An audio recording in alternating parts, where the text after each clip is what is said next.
En cada historia hay héroes que buscan la luz, pero también existen aquellos que nacieron en la oscuridad, seres que no conocen la compasión ni la redención. Algunos actúan por placer, otros por poder, y unos cuantos simplemente porque el mal es lo único que entienden. Desde las sombras del cine y los videojuegos hasta los rincones más oscuros del anime y la literatura, sus nombres se han grabado en nuestra memoria colectiva, no como simples villanos, sino como símbolos del mal absoluto. Hoy exploraremos los rostros de la corrupción, el caos y la destrucción. Bienvenido, soy Graham y te presento la anatomía del mal.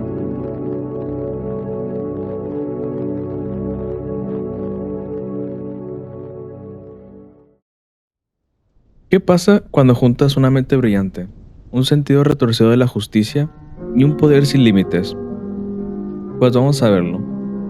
Conocemos a Light Yagami, un estudiante modelo, inteligente, disciplinado y aburrido del mundo. Pero todo cambió cuando encontró una libreta caída del cielo. No es una metáfora. Literalmente cayó una libreta del cielo. La Death Note, que podía matar a cualquier persona con solo escribir su nombre. Al principio, Light quería actuar por justicia, eliminar criminales y, bajo sus propias palabras, limpiar el mundo. Pero poco a poco su moral se deformó. Su ego, al pensar ser intocable, se expandió al punto de verse a sí mismo como un dios. No es hasta que aparece un enemigo a la altura del intelecto de Light, L, un chico con una mente superdotada, que pone fácilmente entre las cuerdas a Light. No solo deduciendo el lugar donde podría estar, sus conocimientos, o hasta llegar a deducir que era alguien cercano a la policía. A partir de aquí, la moral de Light se ve cada vez más retorcida, viendo a sus perseguidores como alimañas que deben ser eliminadas, eliminando uno a uno todos los enemigos cercanos de encontrar la persona detrás de todas las muertes, en nombre de un alias, Kira, derivado de Killer.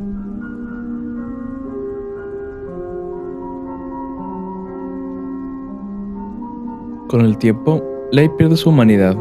Lo que comenzó como una cruzada por la justicia se convierte en una obsesión por el poder absoluto. Se convence de que él, y solo él, puede decidir quién vive y quién muere, eliminando a cualquiera que amenace su nuevo orden.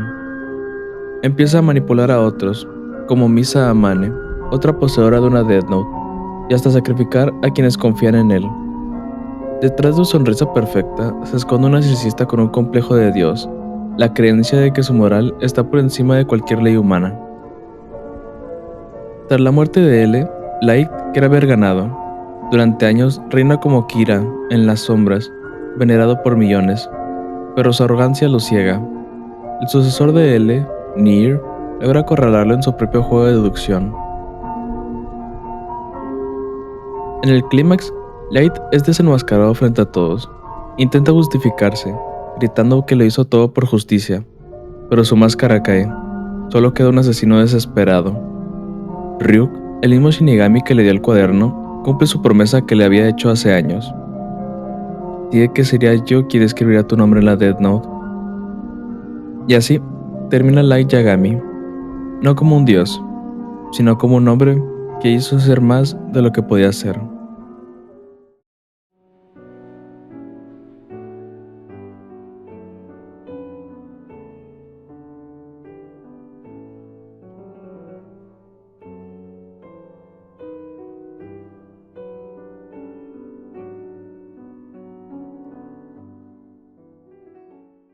La personalidad de Light tiene rasgos muy marcados, como su narcisismo extremo, su necesidad de control y su desprecio por la moral común. Entre los trastornos más probables que podría tener, sería el trastorno de cita de la personalidad y un trastorno antisocial leve. Y sus complejos no pueden ser más obvios, un complejo de Dios y un complejo de superioridad. Light Yagami no quería salvar al mundo, quería que el mundo lo adorara a él.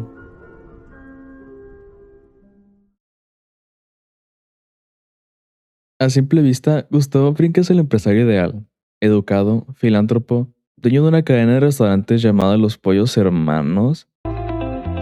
Hello, and welcome to the Los Pollos Hermanos family. Respetado por la comunidad y querido por todos, pero detrás de su sonrisa amable y su impecable traje se oculta uno de los narcotraficantes más fríos y calculadores del mundo.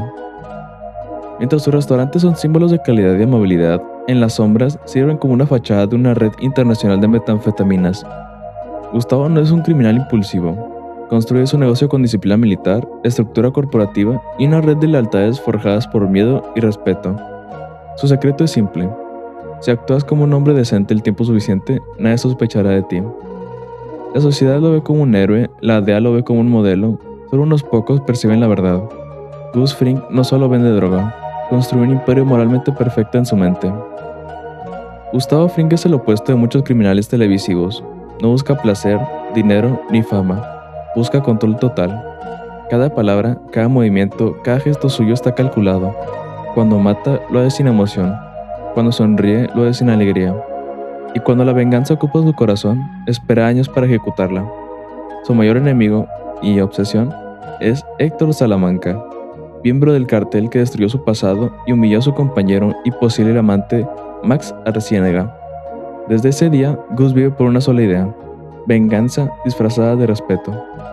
Durante años, Gus se infiltra en el cártel mexicano, aparentando obediencia mientras planea su caída, usando su mente como un arma y su imagen como un escudo. Cuando conoce a Walter White, ve en él un reflejo peligroso, otro hombre brillante que ansía poder. Su relación comienza como una alianza y termina como espejo. Ambos son perfeccionistas, orgullosos y están dispuestos a sacrificar todo por el control. Pero donde Walter es impulsivo, Gus es paciente, y en ese contraste se esconde su tragedia. Su excesiva confianza en el orden lo hace predecible. Su deseo de dominarlo todo termina destruyéndolo. Gus finalmente es vencido, no por fuerza, sino por una jugada impredecible. Walter y Héctor Salamanca unen fuerzas para destruirlo. En una de las escenas más icónicas de la televisión, Gus sale de la habitación tras la explosión, ajusta su corbata y cae muerto con medio rostro destruido. Su final resume mucho su esencia. Aún en la muerte, mantiene la apariencia de control.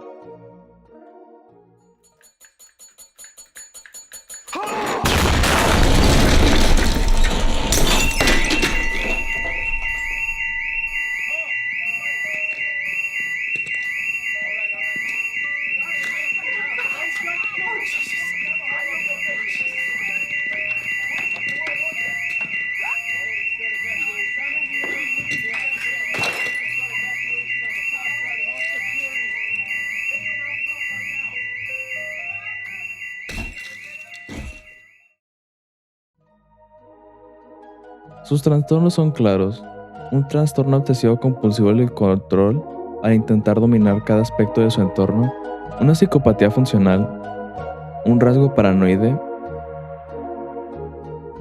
Gus no mata por placer, mata por principio. Cada ejecución, cada decisión es un paso dentro de su ecuación moral perfecta. Cree que su método, aunque cruel, mantiene el orden que el mundo necesita.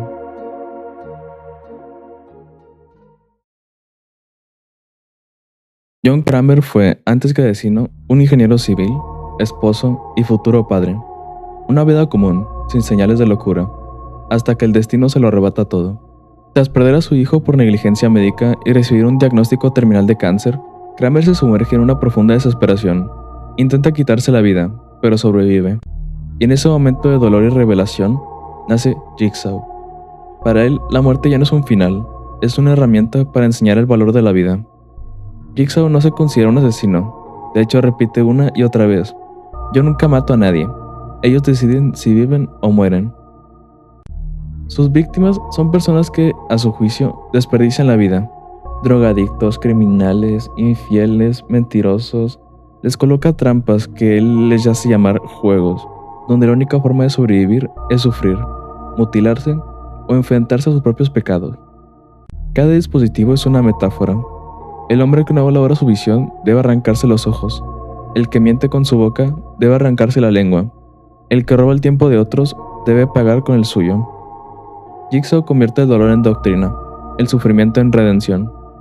A diferencia de asesinos impulsivos, Kramer actúa con una lógica casi filosófica.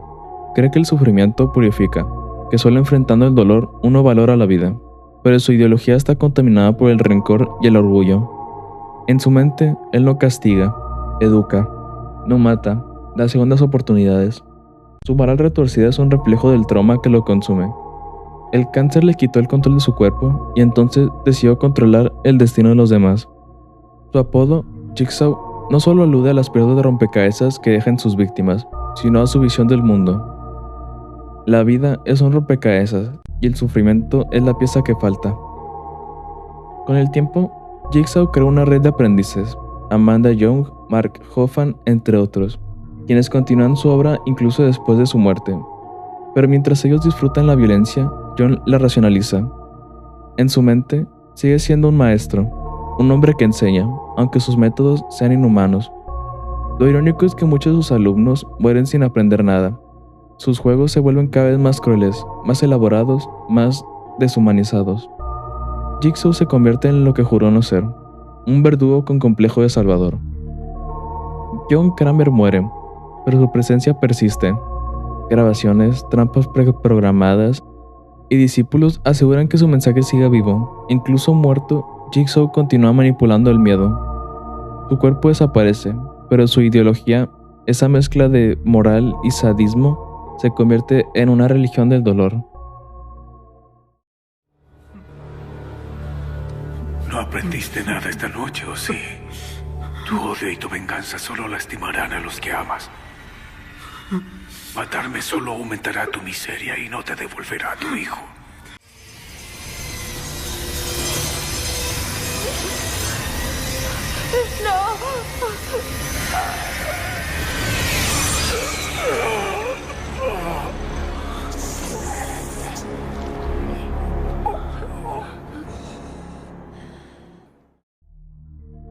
Sus trastornos se definen muy fuertemente: un trastorno obsesivo moral, un síndrome del Salvador, el sadismo racionalizado y un trauma postraumático. Jigsaw no busca caos, sino equilibrio moral a través del dolor. No mata por odio, sino por una visión distorsionada de justicia. Su monstruosidad está en creer que su crueldad tiene propósito.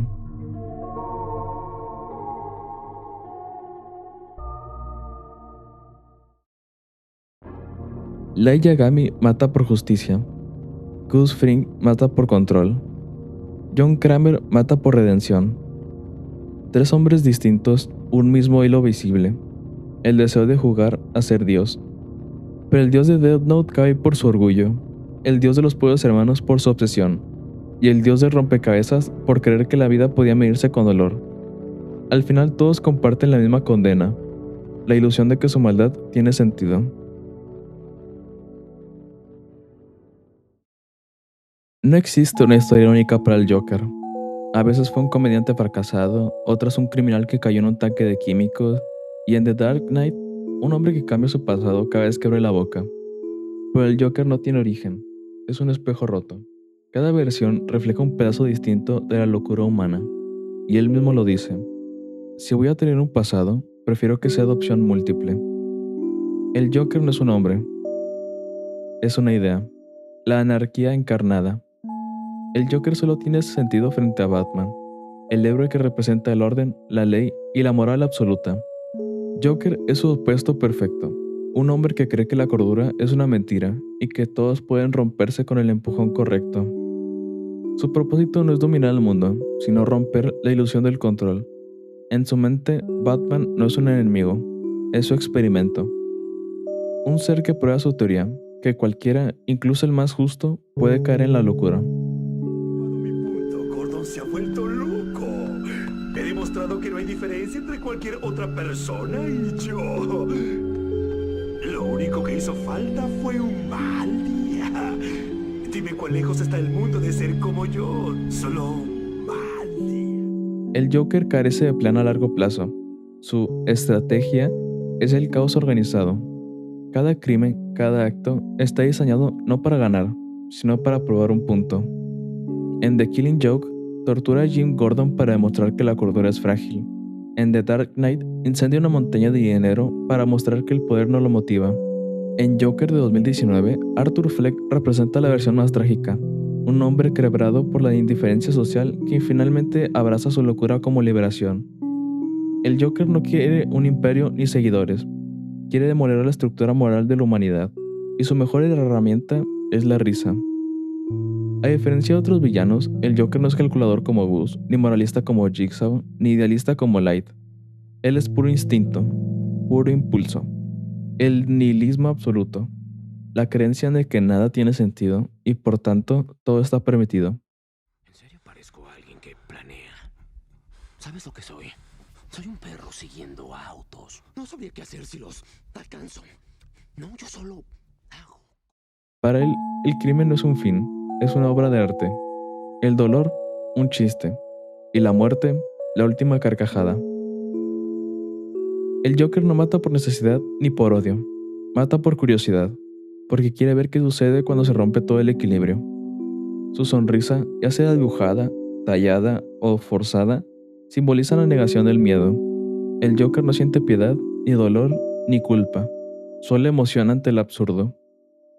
Detrás de su sonrisa hay una mente profundamente traumatizada, un hombre que vio el mundo como una broma cruel y decidió reírse de ella antes de que lo destruya. Ese cambio marca su renacimiento, el momento en que deja de ser víctima y se convierte en símbolo.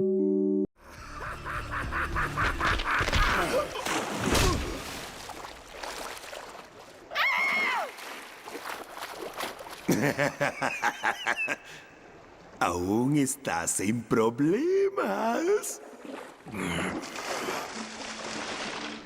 Adelante. Di que nunca antes te había pasado esto. Cállate. Oblígame. Vamos, acaba conmigo. Ay, no importa. Yo gané. Te hice perder el control. Y te matarán por eso. Te veo en el infierno.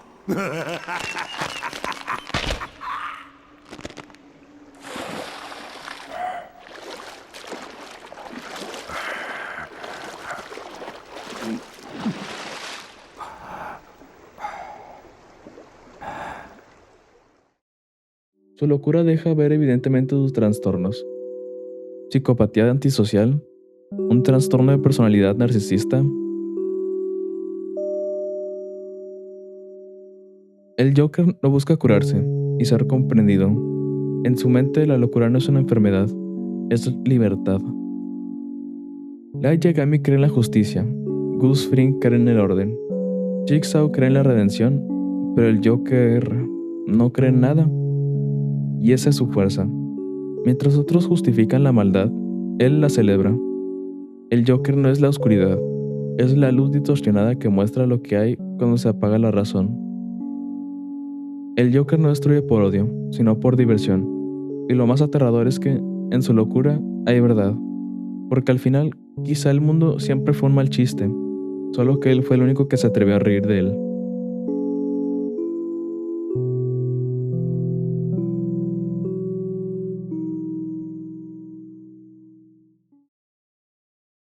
En distintas realidades, con distintos rostros y métodos, estos 4 hombres persiguieron el mismo espejismo, el control absoluto del destino. Light Yagami quiso juzgar el mundo en nombre de la justicia. Gus Fring lo controló con disciplina y silencio. Jigsaw lo redimió con el dolor, y el Joker lo destruyó con una carcajada. 4 caminos diferentes, pero una sola dirección. La arrogancia de creer que podían decidir quién merecía vivir, sufrir o morir. Light Yagami comenzó como un genio con buenas intenciones, quiso limpiar el mal, y terminó convirtiéndose en él. Su caída fue la de un dios hecho por su propio ego. Creyó que la justicia le pertenecía, sin entender que la justicia, cuando se impone con miedo, deja de ser justicia. Gus Fring construyó su maldad sobre el orden, no necesitó gritar ni mancharse las manos. Su poder fue la frialdad, la paciencia y la perfección. Pero el control absoluto es solo una ilusión. Y cuando la vida le demostró que no podía preverlo todo, su mundo se desmoronó con la misma precisión con la que lo edificó. John Kramer, Jigsaw, creyó ser un profeta del dolor, transformó su sufrimiento en doctrina, su cáncer en fe, pero su enseñanza nunca fue vida, sino tortura. Su intento de redimir a los demás fue su forma de negarse a morir, y en el fondo, solo demostró que el dolor no enseña cuando proviene del odio. Light representa el idealismo corrupto, Gus la razón deshumanizada, Jigsaw la moral deformada y el Joker la locura liberada. 4 versiones del mismo error humano, la necesidad de imponer orden al caos, cuando el caos siempre estuvo ahí. En su intento por dominar la vida, cada uno terminó siendo devorado por su propia creación. Light murió a manos del mismo poder que lo hacía sentir invencible. Gus cayó en la explosión del control que tanto veneraba. Jigsaw fue traicionado por sus propios discípulos, víctimas de una fe que solo él entendía. Y el Joker simplemente siguió riendo, porque al final la locura no se destruye ni se vence, solo se contagia.